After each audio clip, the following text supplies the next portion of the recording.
Em nome do Pai, do Filho e do Espírito Santo. Amém. O Senhor esteja convosco. Ele está no meio de nós. Proclamação do Evangelho de Nosso Senhor Jesus Cristo, segundo São Mateus. Glória a vós, Senhor. Naquele tempo, Jesus disse a seus discípulos: Se o teu irmão pecar contra ti, vai corrigi-lo, mas em particular, a sós contigo. Se ele te ouvir, tu ganhaste o teu irmão. Se ele não te ouvir, toma contigo mais uma ou duas pessoas, para que toda a questão seja decidida sob a palavra de duas ou três testemunhas. Se ele não vos der ouvido, dize-o à igreja. Se nem mesmo a igreja ele ouvir, seja tratado como se fosse um pagão ou um pecador público. Em verdade vos digo, tudo que ligares na terra será ligado no céu, e tudo que desligares na terra será desligado no céu. De novo eu vos digo, se dois de vós estiverem de acordo na terra sobre qualquer coisa que quiserem pedir, isso vos será concedido por meu Pai que está nos céus. Pois onde dois ou três estiverem reunidos em meu nome, eu estou ali no meio deles. Palavra da salvação. Glória a vós, Senhor. Queridos irmãos e irmãs, o Evangelho fala da correção fraterna, no primeiro momento, e no final do Evangelho Jesus fala da força da comunhão da igreja. Onde dois ou mais estão reunidos, eu estou aí no meio dele. A correção fraterna é um espaço importante nas comunidades cristãs. Desde o início, e Jesus já está orientando os discípulos a corrigir o irmão a sós. Nós podemos identificar aqui uma das obras de misericórdia. As obras de misericórdia são para o crescimento, o desenvolvimento do irmão. Por exemplo, dar bons conselhos. Na hora de chamar a sós para corrigir, eu preciso ter a luz de Deus, a força, a sabedoria do Espírito Santo, o dom do conselho, para poder falar palavras assertivas. Mas é obra de misericórdia para com o irmão, dar bons conselhos, ensinar os ignorantes. Às vezes o irmão cometeu algum erro por ignorância, e o chamar a sós é tirá-lo da ignorância. E eu devo fazer isso com caridade. Outra obra de misericórdia, corrigir os que erram. Então eu não devo apontar o dedo, condenar, mas o chamar a sós é o momento dessa correção fraterna tão importante para a nossa vivência familiar.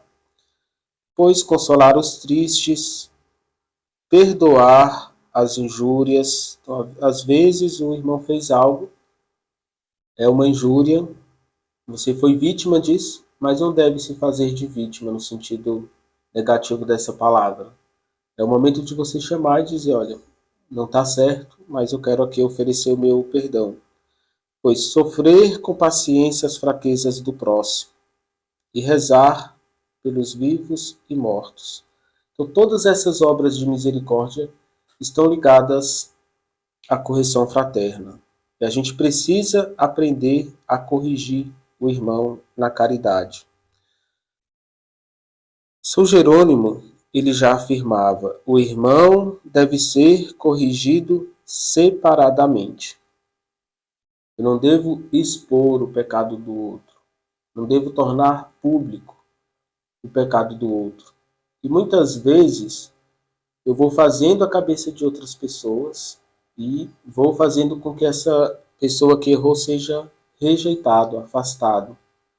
Então, às vezes, nós sofremos uma injustiça e nós, em vez de nos santificarmos com ela, cometemos mais pecado, difamando, acusando.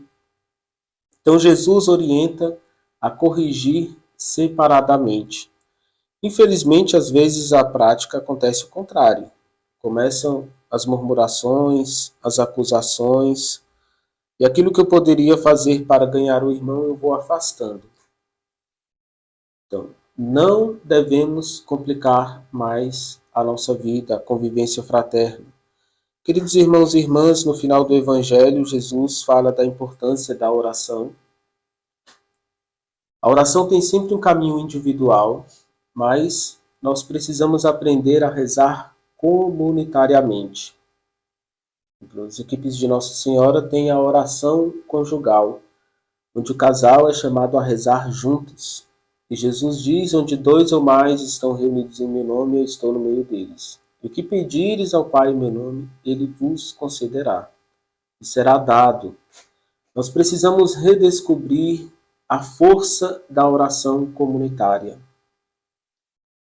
Reze com o seu esposo, com a sua esposa, reze com os filhos. Lembre-se que em casa, na intimidade do lar, vocês são 2 ou mais e Jesus está aí no meio de vocês.